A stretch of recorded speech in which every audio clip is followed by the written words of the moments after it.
Hello, this is Venerable Bhante Rakita Samanera, also known as Brother Ben. Today's topic is Sons of Narcissistic Personality Disorder Fathers. The article is based on an article by Darlene Lancer, a licensed marriage and family therapist. I myself have a diploma in Buddhist psychotherapy, and I don't claim to have any higher qualifications than that. I've trained as 12 years as a Samanera. So we're going to be talking about toxic relationships and narcissism. What happens to sons of narcissistic fathers? Well, in brief, it's quite well reported that they feel inadequate and strive for their father's approval. Sons of narcissistic fathers are driven by lack of confidence. Raised by a self-centered, competitive, arrogant father, they feel like they can never measure up or are enough to garner their father's approval. Their father may be absent or critical and controlling. He may belittle and shame his son's mistakes, his vulnerability, his failures or limitations, but yet brag about his son to his friends. The father may boast about inflated versions of his own achievements while disparaging those of his son. A narcissistic father may ruthlessly bully or compete with his son in anything, including games, even when the boy is a less capable child. Similarly, he may be jealous of his wife's attention to the boy. He may also compete with him, or even flirt with his girlfriend's or later wife. Lack of empathy is typical of narcissists. Many narcissistic fathers are authoritarian and rigid about how things should be done, the correctness of their opinions, and getting their way. Franz Kafka articulately describes a literary example of such an imposing intolerance in Letter to His Father. Quote, "What was always incomprehensible to me was your total lack of feeling for the suffering and shame you could inflict on me with your words and judgments." End of quote. Arrogant and overly confident, his father listened to no one, but judged everyone without any need to be consistent. His rules and decrees were conveyed in a, quote, frightful, hoarse undertone of anger and utter condemnation that only makes me tremble less today than in my childhood. The fact that those commandments didn't apply to himself made them all the more depressing to Kafka. That's from Popova in 2015. As a result, Kafka lacked confidence, courage, and resolve. Like other children of narcissists, he internalized guilt and the projected shame of his father. He became so insecure and fearful he was unsure of everything, quote, even of the nearest thing to me, my own body. And this eventually led to hypochondrias. When narcissistic fathers get involved with their sons' activities, some take over, micromanage, or are hypercritical. Frequently, narcissists are perfectionists, so nothing their child does, or who he or she is good enough.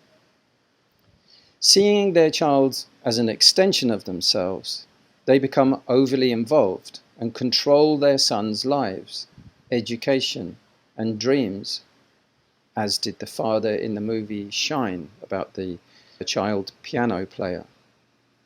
Alternatively, fathers may be physically or emotionally remote and wrapped up in their work, addiction, or own pleasures and hobbies.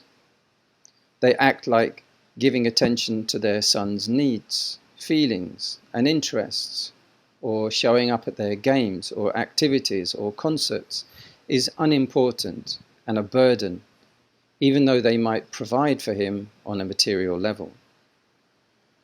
In either case, such fathers are emotionally unavailable. Because they deny and disdain their own dependency and vulnerability, they often shame and belittle any sign of distress or weakness in their sons.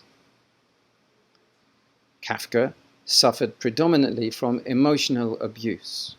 He writes that although he rarely got thrashed or whipped, the constant threat of it was worse, as well as the guilt and shame he endured when he received a reprieve from one that, quote, he deserved. Some narcissists are physically cruel. One father made his son dig a swimming pool, another cut the grass with a razor blade. Abuse makes a child feel helpless, afraid, humiliated, and enraged due to feelings of injustice and powerlessness. As an adult, he may have conflicts with authority and not manage anger well. He turns it on himself or others and becomes aggressive, passive, or passive-aggressive. He may suffer from shame anxiety, fearing that they will be criticized or blamed, even though his worries are unjustified. Sons who do not become narcissists themselves suffer from codependency.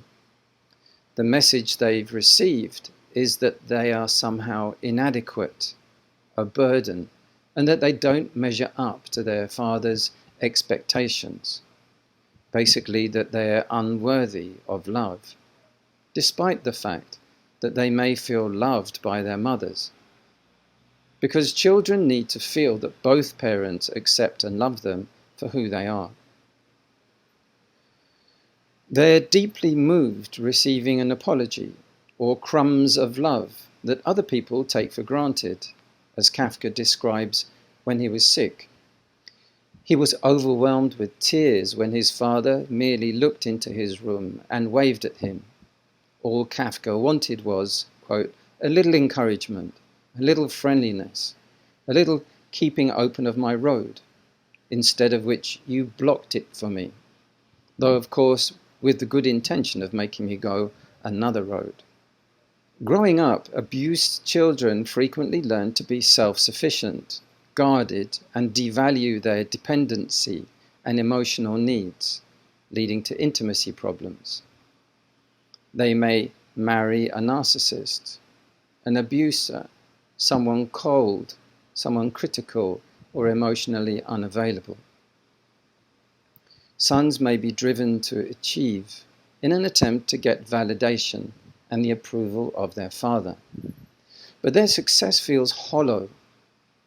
It's never enough, even for themselves. They need to learn to be assertive and to set boundaries in healthy ways, not modeled and unthinkable growing up.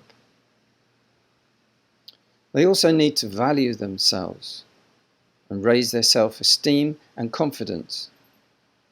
Many have suffered from lifelong inner loneliness due to growing up in a family in constant turmoil and or lacking emotional closeness.